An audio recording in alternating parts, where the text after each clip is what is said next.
Free. এই পবিত্র ঈদ উল ফিতরে সবার স্বপ্ন বাড়ি যাবে না।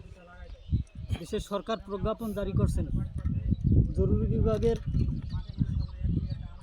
কর্মীরা, বিশেষ করে বিদ্যুৎ কর্মীরা, তারা পবিত্র রমজান মাসের শেষে যে পবিত্র ঈদ উল ফিতর, এই ঈদে বাড়ি যেতে পারবেন না।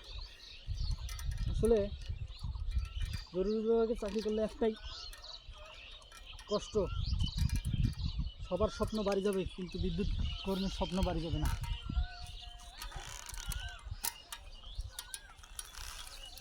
আপনাদের সকলের ফ্রিজের মাংস থেকে শুরু করে আপনাদের ঈদ আনন্দ যাতে নষ্ট না হয়, সেজন্য বিদ্যুৎ কর্মীরা নিরলস পরিশ্রম করে যাচ্ছে।